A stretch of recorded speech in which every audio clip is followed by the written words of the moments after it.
आपके दृष्टि में संथारा, संलेखना या समाधि मरण अलग अलग है, एक ही है, और अगर अलग है तो क्या है?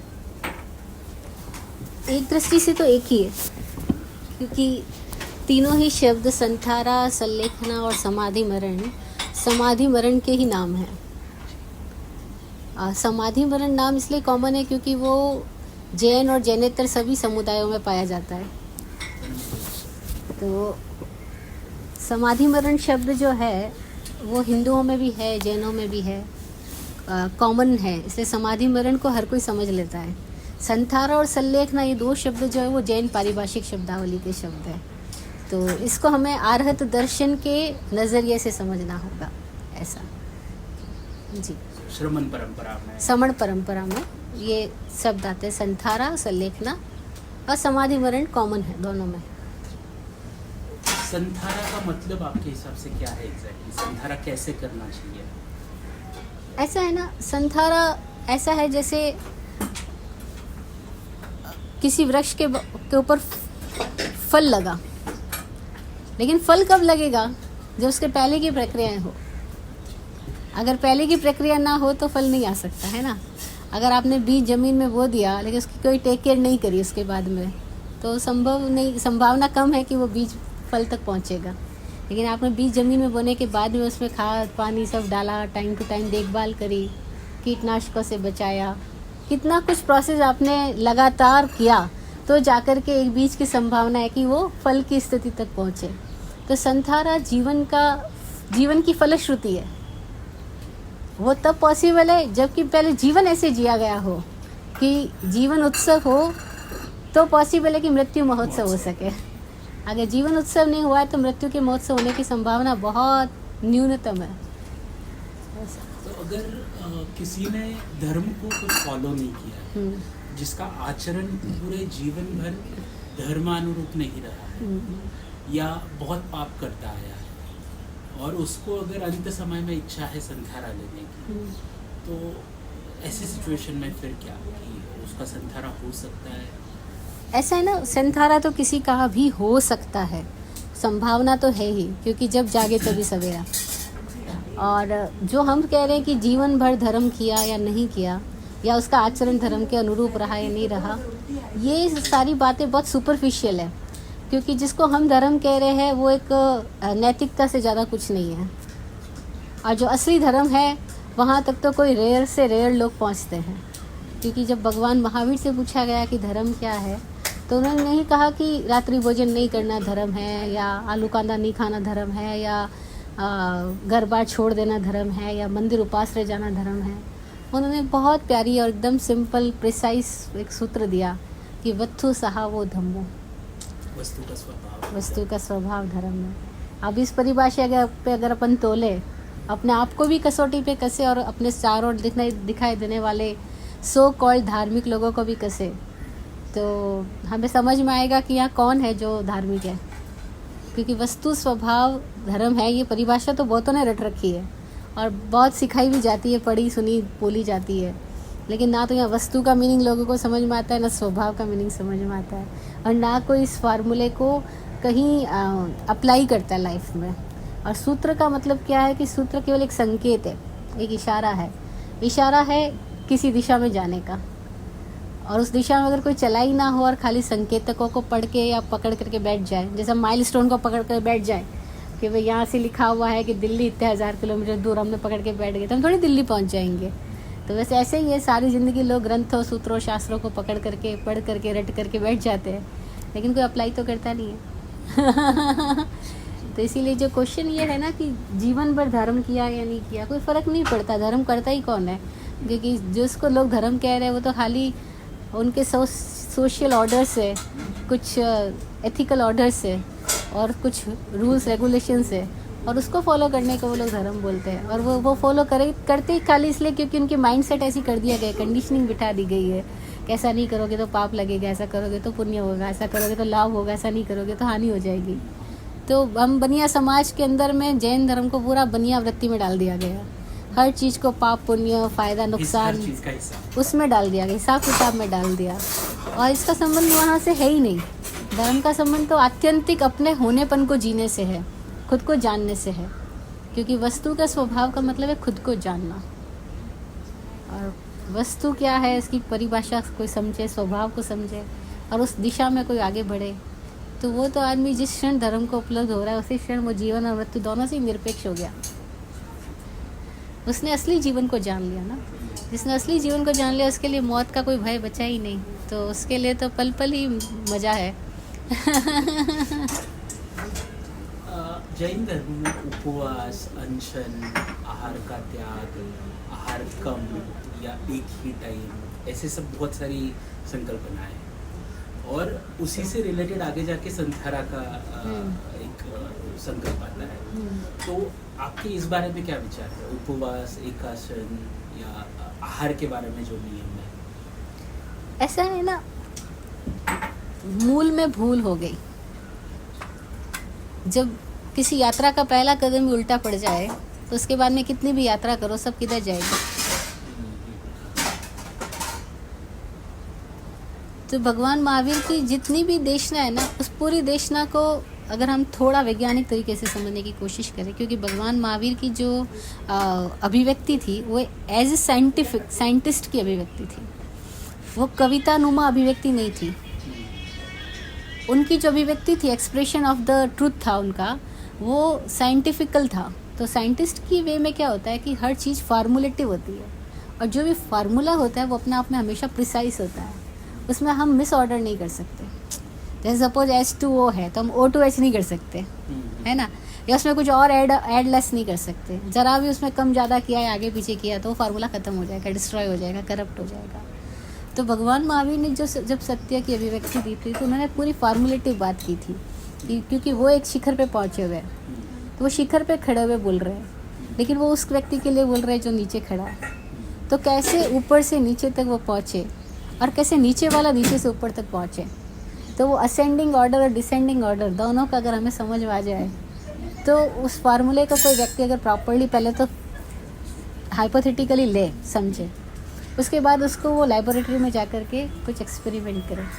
लेबोरेटरी मतलब हम खुद, कोई बाहर नहीं है ये, और हम खुद अपने जीवन में उसके ऊपर कुछ एप्लीकेशन लाएं, फिर हमारे से जो एक्सपीरियंस निकलेगा तो हम कोई बात कर सकते हैं कि ये क्या है और क्या नहीं है।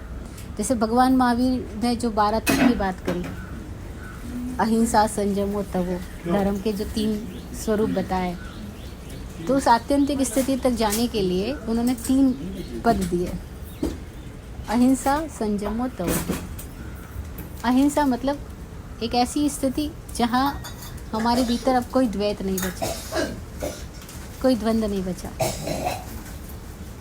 इन पॉजिटिव टर्म में कहे तो अहिंसा मतलब हमारा अपना निज स्वरूप। भगवान महावीर के समय तक क्या हुआ था कि पार्श्वनाथ की परंपरा में जो बातें थी वो ऑलमोस्ट करप्ट हो गई थी, शब्द रह गए थे लेकिन उसके पीछे जो उनकी समझ थी वो खो गई थी, खाली परिपाटियाँ रह गई थी। तभी महावीर को आने की ज़रूरत पड़ी, अदरवाइज एक तीर्थंकर के द्वारा दिया गया मार्ग अगर चालू है और उससे लोग मुक्त हो रहे हैं तो नेक्स्ट तीर्थंकर की आवश्यकता नहीं है, ज़रूरत ही नहीं। इस प्रकृति में कभी कोई अनावश्यक रूप से पैदा होता ही नहीं है, आता ही नहीं है। अगर वो कहीं आया है तो मतलब वहाँ उसकी ज़रूरत है। तो 23वें तीर्थंकर के जाने के केवल 250 वर्षों में ऐसी स्थिति आ गई कि महावीर को आना पड़ा। तो इसका मतलब क्या हुआ कि पार्श्वनाथ ने जो कुछ कहा था वो परिपाटी में तो रह गया, लेकिन उसकी सारी विकृतियाँ हो गई थी। तो पार्श्वनाथ ने अहिंसा की बात कही थी, लेकिन महावीर तक आते आते वो अहिंसा करप्ट हो चुकी थी। पार्श्वनाथ ने आत्मा शब्द भी दिया तो वो भी करप्ट हो चुका था। लोग आत्मा आत्मा करते रहे थे, लेकिन आत्मा का बिना अनुभव की कोई बात कर रहे थे। जैसे अभी मैं बोलूँ चाय, तो आपकी और मेरे दोनों के माइंड में एक सेम इमेज क्रिएट होगी, लेकिन जब मैं बोलूँ आत्मा तो हमारे भीतर कोई भी नहीं है, ब्लैंक है हम उसके प्रति, लेकिन हमको लगेगा ऐसे जैसे हम जानते हैं, क्योंकि इतनी हज़ारों बार सुन लिया ना हमने, हज़ारों बार, करोड़ों बार सुन लिया, तो हमको लगेगा जैसे हाँ मैं जानता हूँ आत्मा। लेकिन हमारे दिमाग में कोई भी इसका कोई कॉन्सेप्ट पैदा ही नहीं हो सकता, क्योंकि हम जानते ही नहीं है, क्योंकि वो ऑब्जेक्टिव तो एक्सपीरियंस है ही नहीं, तो हमको कैसे जान सकते हैं। चाय इज़ अ ऑब्जेक्ट, हम समझ सकते हैं, बट आत्मा को हम कैसे समझ सकते हैं। तो आत्मा शब्द भी क्या हुआ था कि पार्श्वनाथ से महावीर तक आते आते वो करप्ट हो गया था। तो महावीर ने आत्मा शब्द के लिए भी, आत्मा की स्थिति, आत्मिक अवस्था को बताने के लिए उन्होंने अहिंसा शब्द दिया। अहिंसा का मतलब है एक वह स्थिति जहाँ हम दो नहीं रहते, हम सब एक हो जाते हैं, यानी subjective dimension of the life, एक है objective dimension of the life, जो हम अपने फिजिकल सेंसेस के थ्रू जिनको हम देख सकते हैं, परसीव कर सकते हैं, जिनके बारे में हम समझ सकते हैं। एक वो है जो समझ रहा है, वो तो दिखाई नहीं दे रहा। तो वो जो subjective dimension of the life है उसको महावीर ने आत्मा कहा, अहिंसा कहा। आत्मा शब्द ना देकर के अहिंसा शब्द दिया। अब वो जो उस स्थिति तक पहुंचने के लिए कैसे पहुंचा जाएगा, तो उन्होंने आगे कहा संयम और तप। अगर अहिंसा से ही बात समझ आ जाए तो संयम और तप की बात जरूरत ही नहीं आगे जाने की। अगर खाली एक वर्ड में किसी को समझ में आ जाए, जैसे बोलते हैं word is enough to intelligent, तो आगे जाने की ज़रूरत ही नहीं कि भाई अहिंसा, बात ख़त्म हो गई। लेकिन वहाँ तक तो समझ नहीं आ रहा, तो फिर उन्होंने उस स्थिति तक आने के लिए हमको संयम शब्द दिया। अब संयम शब्द आज की स्थिति में करप्ट हो गया। आज संयम का अर्थ समझा जाता है जो गर्भार छोड़ करके दीक्षा लेता है उसको हम संयमी बोलते हैं, उसका कोई लेना देना ही नहीं है। संयम का बाहर की क्रिया प्रक्रिया से संबंध ही नहीं है। संयम है balance approach of the life. हम अपने आप के भीतर अगर जाना चाहें तो हम किसी एक्सट्रीमिटी से नहीं जा पाएंगे, बैलेंसिंग अप्रोच से जाएंगे। हम ये सोचे पूरा खाना छोड़ देंगे तो हमारा कुछ हो जाएगा, नहीं होएगा। हम सोचेंगे खूब भोग लेंगे तो ख़त्म हो जाएगा, तो भी कभी नहीं होगा। तो ना भोग मार्ग है ना त्याग मार्ग है, मार्ग है संयम। और संयम का मतलब है मध्यम मार्ग, जिसको बुद्ध ने मध्यम निकाय कहा, उसको महावीर ने संयम शब्द दिया था। और संयम का मतलब था वह जो सजगता पूर्वक पूरी प्राकृतिक जिंदगी को पूरी सजगता से संवरित होकर जी रहा है। अब ये स्थिति तो कोई अपने भीतर की जागृति से ही पा सकता है। इसका कपड़ों से क्या लेना देना, या ओगा पलेवड़ा करने से क्या लेना देना, या भिक्षाचरी से क्या लेना देना, बताओ जरा। तो सब कुछ करप्ट हो गया आज की दशा में। आज महावीर भी आए तो स्वामी जी बार बार बोलते, वो सिर पकड़ के रोएंगे कि मैंने क्या बोला था और ये क्या कर रहे हैं। अहिंसा के नाम पे जीव दया कर रहे हैं और संयम के नाम पे बैंड बाजा बजवा बजा के दीक्षा ले रहे हैं और कपड़े बदलने को ही संयम ही समझ रहे हैं। क्या करेंगे। फिर तीसरा मार्ग दिया था तप। उस संयम को साधने के लिए फिर एक उपकरण दिया गया, एक माध्यम बताया गया, वो तप था। और उस तप के फिर भेद किए गए थे, बाह्य तप, अंतरंग तप। और वो सारे भेद इसलिए बताए गए थे कि कैसे एक आदमी जहाँ खड़ा है वहीं से तो यात्रा शुरू करेगा। तो अभी हम खड़े शरीर पर हैं, अभी हम खड़े शरीर के तल पर है, हमें मन का नहीं पता। हम मन मन बोलते बहुत बार है, लेकिन हमसे कोई पूछ ले जरा मन क्या बताओ। हमने सुना बोला हजारों लाखों करोड़ों बार है कि हमारा मन नहीं लग रहा, मन ये, पर अब कोई पूछ ले जरा मन क्या है। उसको तो कुछ आकार नहीं है, कोई वी डोंट नो, एक्चुअली हमें पता ही नहीं है। हमने सुना और मान लिया है, पर हमें अपने अनुभव से अगर कोई बोल दे मन क्या है, वी डोंट नो। तो महावीर ने क्या बताया, तुम जहाँ खड़े हो, तुम अभी काया के तल पे खड़े हो, तो काया के तल से सजगता साधते जाओ। काया के तल में आप जब जहाँ जो एक्टिविटी कर रहे हो उस समय उसी में होश लाना शुरू करो, तो एक स्थिति तुम्हारे अंदर आएगी जिसको उपवास कहा। यहाँ उपवास का मतलब खाना छोड़ना नहीं था, यहाँ उपवास का मतलब था खुद के समीप रहना। और एक आदमी जितना अपने आप के समीप होता है उतना ही वो बाकी बहुत सारी दूसरी स्थितियों से खुद ही हट जाता है, हटाया नहीं जाता, खुद ब खुद। जैसे जिन क्षणों में आप बहुत सुख में और बहुत मौज में होते हो, उन क्षणों में आपको भोजन की याद ही नहीं आती। So, वो कॉन्सिक्वेंस है। हाँ, वो कॉन्सिक्वेंसेस है। वो भूख चला जाना, भोजन छूट जाना, भगवान का महीनों महीनों तक उपवास से रह जाना, तो वो उन्होंने कोई भोजन छोड़ना उनका लक्ष्य नहीं था, क्योंकि भोजन में क्या पाप है जो भोजन छोड़ा जाए। है ना। भोजन छोड़ना बिल्कुल भी धर्म का कोई लेना देना ही नहीं उसके साथ में। जिसको आज हम इतना ज़्यादा पूजा कर रहे हैं भोजन छोड़ने वालों की, उसका कोई लेना देना ही नहीं है धर्म के साथ में। ये तो खुद को कष्ट दे करके खुद के अहंकार की पूर्ति करना है। और जितना उनको सम्मान मिलता है उतना वो ज़्यादा भूखे रह सकते हैं। और जरा उस आदमी को सम्मान देना बंद कर दो जो भूखे रह रहा है, उसकी तरफ देखना बंद कर दो। जब पचकान बंद कर दिया तो हाँ, माला पहनाना बंद कर दो, सामूहिक पचकान कराना बंद कर दो, प्रवचन में खड़े होकर उनका नाम अनाउंस करना बंद कर दो। आप देखो सारा ये खाली रिवाज बना दिए हमने, इस धर्म को रिवाजों में ढाल दिया। धर्म तो बचा ही नहीं, रिवाज बचे कुछ कुछ। तो ये संथारा में जो सजग नहीं होते, वेंटिलेटर पे है, तो उनको संथारा के पचकन देते हैं बहुत सारे साधु साध्वी जी। तो वो बराबर है, गलत है? मतलब वो तो सजग नहीं है, उनको पता भी नहीं जो है। सजग नहीं है उसका पचकान होता ही नहीं है, और पचकान दिया ही नहीं जा सकता, पचकान केवल लिया जा सकता है। जैसे आप दोनों ने शादी अगर की है, सपोज की है ना, हाँ।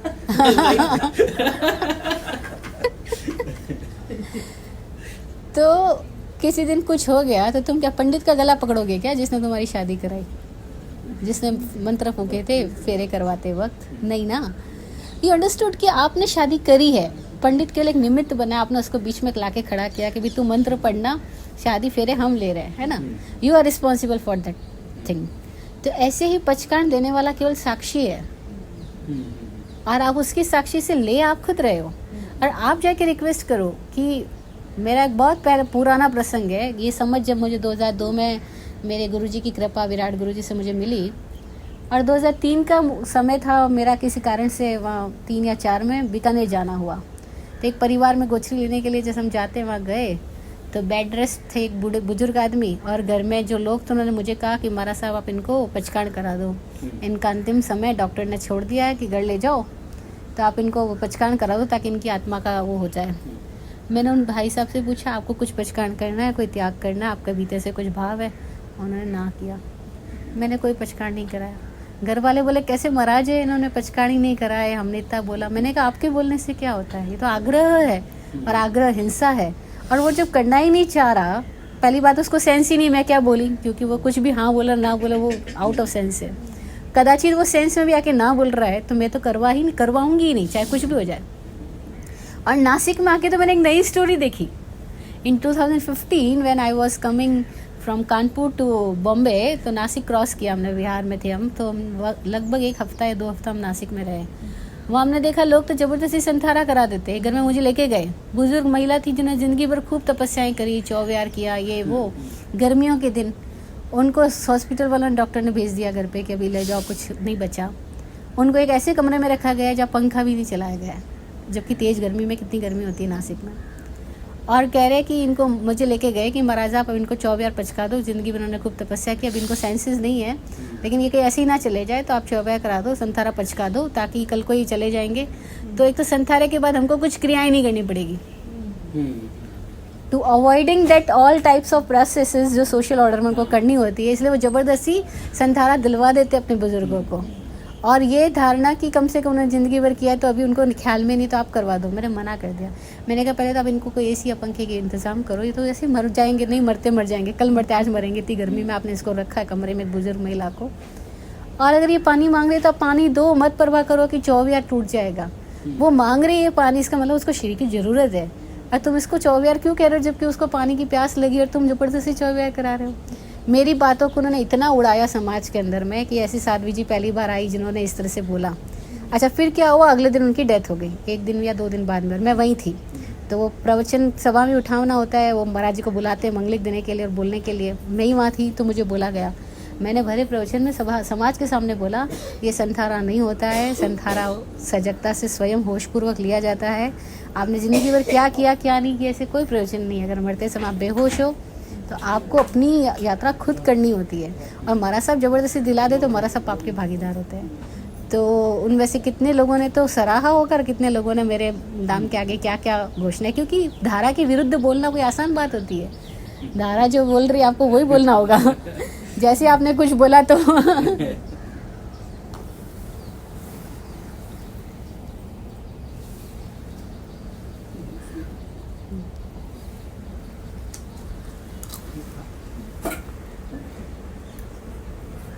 वो अगर कुछ पानी वगैरह मांगे तो तब वैसे साधु साध्वी बोलते हैं कि उनकी परीक्षा ली जा रही है या ऐसे नहीं, वो अगर वो खुद मांग रहे हैं तो बात डिफरेंट है ना।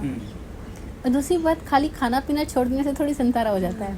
हाँ, सबसे महत्वपूर्ण तो मन की दशा है अंदर।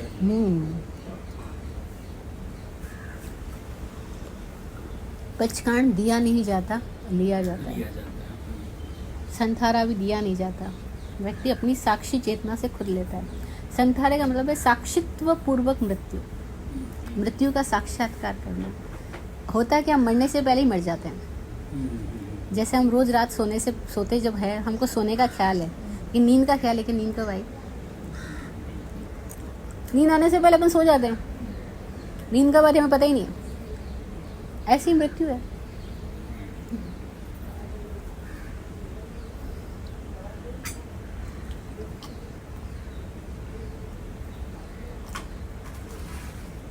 तो आपने किसी का ऐसे आइडियल संसारा देखा है कि मतलब ये ऐसे तरीके से हो सकता है या ऐसे तरीके से होना चाहिए? जी, लेकिन मज़ेदार बात क्या है कि जो जिसका आइडियल होता है वो कभी बताता ही नहीं है, कभी प्रचार ही नहीं करता है, उसका किसी और को पता ही नहीं लगता है, केवल उसी को पता होता है। या वो संकेत दे दे और कोई संकेत समझ जाए तो बात अलग है। तो ऐसे कोई एग्जाम्पल? जी, मेरे गुरुजी जो थे, विराट गुरुजी, जिनसे हमको बोध हुआ, सम्यक ज्ञान मिला जिनसे हमको, तो हम लोग मेरठ में थे और ये 2 दिसंबर 2012 को सुबह गुरुजी ने शरीर छोड़ा है और 1 दिसंबर 2012 को रात को हम सब भक्ति में सब बैठे हैं इकट्ठे। तो उस दिन कोई प्रश्न उत्तर, जैसे आज अभी आप मुझसे बात कर रहे हो, सभा में कोई मुझसे बात कर रहा था, किसी ने मुझसे एक सवाल किया, तो मैंने सवाल के जवाब में कहा कि अगर जुड़ना ही है तो गुरु से जुड़ो।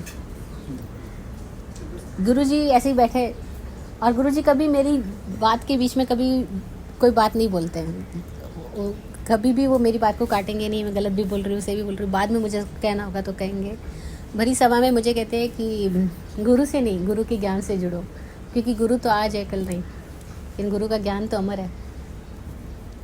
फिर रोज़ हमारी भक्ति कभी भी पूरी होती, 10 साढ़े 10 कुछ, उस दिन 9:15 9:30 बंद हो गई। गुरुजी कहते हैं कि मेरा जाने का टाइम हो गया, कोई सवाल करना है, कुछ पूछना है तो पूछ लो, जाने का टाइम हो गया। ऐसे तो जाते ही है रोज़ रात को, क्या जल्दबाजी, कोई नहीं, आराम से बैठे। रात्रि सभा होती थी मेरे यहाँ पे पहले से ही, और ऐसा कुछ नहीं था कि 9 साढ़े 9 बंद करनी है। और जब वो कहते हैं मेरे जाने का टाइम हो गया, कुछ पूछना है तो पूछो, मेरे भीतर आके साथ ही तो है, कल पूछ लेंगे, परसों पूछ लेंगे, जैसे आलसी प्रमादी है ना। और अगले दिन तो सुबह उठे नहीं है वो। और जिनके घर में रहे हैं, क्योंकि जैसे हम साधु साध्वी के रूप में है तो कोई हमको मिलना है, तो किसी के घर में मेहमान हुए हैं वो, तो जिनके घर पे रहे उनको पूरी रात में समझाया है, बहुत बातें करी उनके साथ में, उनको समझाया निमित्त सदा निर्दोष होता है। ये सेंटेंस उनको पूरी रात में समझाया कि निमित्त सदा नहीं तो उनके अंदर गिल्ट होता ना कि हमारे घर पे गुरुजी की डेथ हुई, तो उनको गिल्ट में ना जाना हो, इसलिए उनको बार बार इस तरीके से समझाया कि निमित्त सदा निर्दोष होता है। अच्छा, तब बड़ी मज़ेदार घटना घटती थी, जब भी गुरुजी जोधपुर से आते थे हमारे पास ना, तो गुरुजी जोधपुर रहते थे, उनका घर परिवार जोधपुर में था और वैसे घर में रहते थे। जब आते थे हमारे पास में महीने 2 महीने 3 महीने में कभी भी, तो जोधपुर में रहते उन्होंने जो कुछ भी लिखा है, जो कुछ भी उन्होंने नोट्स दिए हैं, वो आते ही मुझे लाके पेपर सारा बंडल देते थे। और मेरे को में इतनी उतावल होती थी कि जैसे मुझे टाइम मिलता मैं सारे पेपर्स पहले पढ़ डालती थी, फिर उसको बाद में कहाँ कैसे जमाना है वो काम मेरा होता था। तो इस बार जब उन्होंने पेपर्स ला के दिए, मैंने सारे पेपर पढ़े नहीं, थोड़े से पढ़े और रख दिए। मैंने कहा वीआरओ में पढ़ेंगे, चातुर्मास एंड हो रहा था तो मैं बिजी थी लोगों के साथ में, वरना हर बार मुझे उतावल होती है। और इस बार पहली बार ऐसा हुआ कि मैंने वो पेपर्स अपने बैग में डाल दिए कि मैं बाद में पढ़ूंगी। और गुरुजी के जाने के बाद मैंने उनको पढ़ के देखा, उसमें कविताओं में स्पष्ट संकेत था उनके जाने का, उनके जाने की कविताएं, उनके अंतिम संदेश, सब कुछ उन्होंने लिख रखे थे। और मैंने क्यों नहीं पढ़े, मैं हैरान हुई। ऐसा पहली बार ही हुआ है कि गुरुजी के लिखे पेपर्स को पढ़ने में मैं आलसी बनी, वरना मैं तो सबसे पहले पढ़ती और वो मुझे ही ला के देते हमेशा। और मैंने कहा मैं पढ़ लूँगी, रास्ते में साथ ही है गुरुजी, तो नहीं पढ़े और उसमें पूरा संकेत था उनके जाने का। तो अब वो जा रहे, उनको पता है, उनको स्पष्टता है, लेकिन हमें तो नहीं पता, और वो संकेत दे रहे हैं, लेकिन हम संकेतों को अपने अनुसार समझते हैं ना। तो ये मेरा अपना अनुभव जो है अपने गुरुजी के साथ में, तो वो उसकी मैं साक्षी हूँ कि कैसे उन्होंने जाने से पहले, जाने के समय, अच्छा जाने के समय क्या, पावनी हमेशा कहती थी उनको कि आप कभी भी जाओ तो मुझे पहले बताओगे। तो गुरुजी ने कहा था पावनी मैं तुझे कह भी दूंगा तू समझेगी तब ना। और 5:30 बजे उनका फ़ोन आता है, हम दिगंबर जैन मंदिर के उसमें रुके हुए हैं परिसर में, और बाजू की गली में ही वो किसी घर में रुके हुए हैं। तो अब पावनी को वो सुबह, क्यों हम तो तब फ़ोन नहीं रखते थे, तो पावनी रखती थी, तो पावनी को फ़ोन करते हैं कि तू आ जा। पावनी नींद में, सुबह की टाइम तो नींद होती है उसको, तो बोलती कहाँ आ जाऊँ, कैसे आ जाऊँ, आप कहाँ हो, मुझे क्या पता। मैंने फ़ोन काट दिया और दोबारा फ़ोन किया कि आ जा तू, लेकिन वो नहीं समझी। और पैगुरु जी ने पहले ही कहा था, मैं तो कह दूंगा, तू समझेगी तब ना, और ऐसे ही हुआ, नहीं समझे गए। और फिर जाने के बाद भी जब मैं उनके पास, मतलब घर वाले आए कि आप देखो गुरुजी उठे नहीं हैं, जगह नहीं है, मैंने कहा जग जाएंगे, ऐसा क्या है। लेकिन फिर मैं जब उनके शरीर के पास बैठी हूँ तब भी मुझे संकेत मिले हैं। फिर जब ये क्लियर हो गया कि उनका शरीर से वो जा चुके हैं, तब भी उन्होंने संकेत दिया मुझे कि मैं यहाँ हूँ और चिंता नहीं। मतलब तो मैं अनुभव किए हूँ कि कोई जागृत कैसे जाता है आसानी से एकदम, और बताता भी है और नहीं भी बताता है, दोनों बातें। उनको तो पता ही था उनको कब जाना ऐसा। और लीगली इसको चैलेंज किया था राजस्थान हाईकोर्ट में।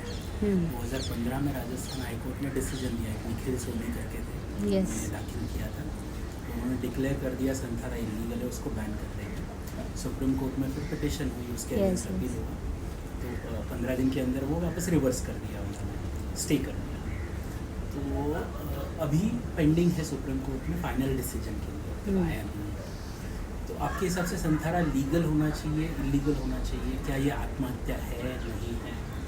ऐसा है, इस टॉपिक पे हमने 3 मैगजीन निकाली। हमारी चरम मंगल नाम से मासिक पत्रिका निकलती थी उस समय में। 2008 में इस पत्रिका को, 2007 में इस पत्रिका का शुभारंभ हुआ, जनवरी 2007 में।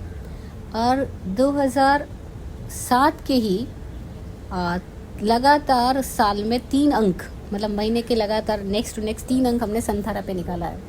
और उस टाइम में ये पूरा याचिका दायर हो रही थी और ये काफ़ी कुछ चल रहा था, तो हमारे लिए करंट टॉपिक था। और विराट गुरुजी मौजूद थे और उनकी ही वाणी से और उनसे बोध पा करके उनकी वाणी और मेरी वाणी दोनों ही उस पत्रिका में खूब छपी है।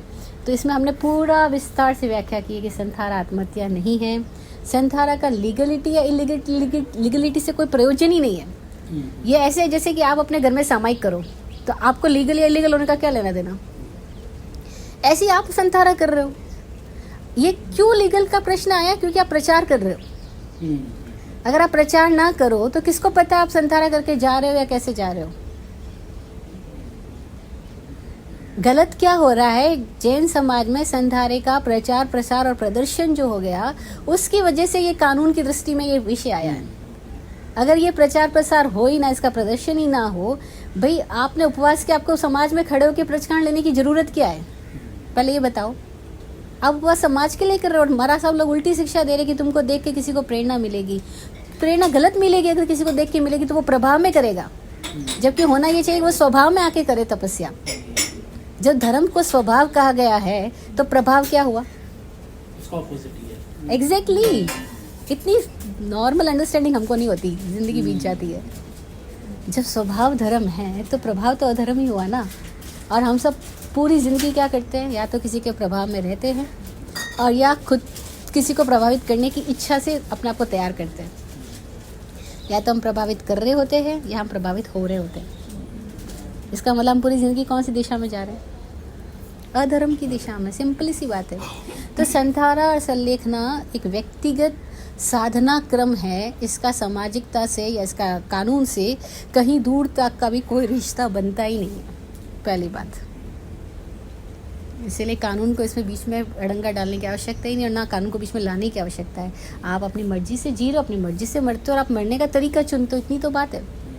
आपने मरने का एक वह तरीका चुना है जो जागृति पूर्वक साक्षी भाव से मरना है, जो अपनी ज़िंदगी को आनंद से जिया हो और मृत्यु का स्वागत करते हुए मरने की तैयारी से मरा हो, उसका नाम संलेखना संथारा है। तो उसका लीगलिटी से क्या लेना देना। होना तो ये चाहिए आपके पड़ोसी को भी ना पता लगे। जैसे मैं बोल रही हूँ गुरुजी जा रहे हैं और हम गुरुजी के इतने करीब है, लेकिन उन्होंने हमको कोई ऐसी बात नहीं कही कि मैं संथारा करके जा रहा हूँ। वो अपने तरीके से अपनी तैयारी कर रहे थे, अपनी तरीके से जी रहे थे, अपने तरीके से मरे वो, लेकिन उन्होंने कहीं कोई प्रदर्शन नहीं किया।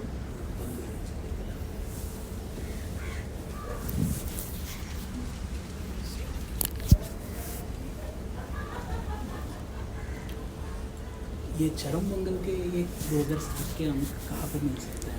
हाँ, चरम मंगल पत्रिका के ये जो अंक है, मैं कोशिश करूँगी कि आपको मिल जाए। या पूना में किधर आते होंगे कोई लाइब्रेरी? हाँ, पूना की लाइब्रेरी में अभी तो नहीं आते, अब तो छपना भी बंद हो गई है, वो प्रकाशित होना बंद हो गई पत्रिका कोविड की टाइम से। 2020 से ये छपना बंद हो गई, ऑलमोस्ट मार्च अप्रैल से। उसके पहले के जो अंक है वो या तो कहीं उसमें अगर ऑनलाइन सेव रहे होंगे, तो जो मेरे उस समय के लोग थे जो काम मेरे साथ करते थे, मेरी टीम के लोग, मैं उनसे बात करके अगर मिलेगा तो आपको भिजवाऊंगी, ज़रूर भिजवाऊंगी। यस, और विराट गुरु जी का साहित्य वो सारा हमारा साहित्य पाली में है ना, वहाँ पर है ना, जय गुरुदेव साहित्य के नाम से पूरी अपनी ये प्रिंटेड है, वो अवेलेबल है। बाइंग अवेलेबल है। हाँ, Printed हाँ। मतलब कोई खरीद सकता है। खरीद सकता है आराम से, पूरी अच्छा, लिस्ट है। विराट हाँ, आई हैव लिस्ट। हाँ, ऑलमोस्ट 40 बुक्स लिखी है, कितनी? 40 बुक्स। 40? हाँ, हम दोनों की नाम से, गुरुजी के नाम से, मेरे नाम से मिक्स मिला के 40 बुक्स होगी। वहाँ से और ऑर्डर मतलब मंगवा ऑर्डर सकते करोगे हैं आप, मंगवा सकते हैं आराम से। मैं आपको एक कांटेक्ट नंबर दे देती हूँ। और जो चरम मंगल पत्रिका के पुराने अंक भी उनके पास पड़े होंगे, पाली जो अपनी संस्था है उसमें, तो वहाँ से वो भी आ जाएंगे। बस यही प्रश्न थे। यही थे, ठीक है। अभी जल्दी से खत्म मत करो, ये तो अभी नहीं शुरुआत नहीं, है। बाकी प्रश्न तो पूछ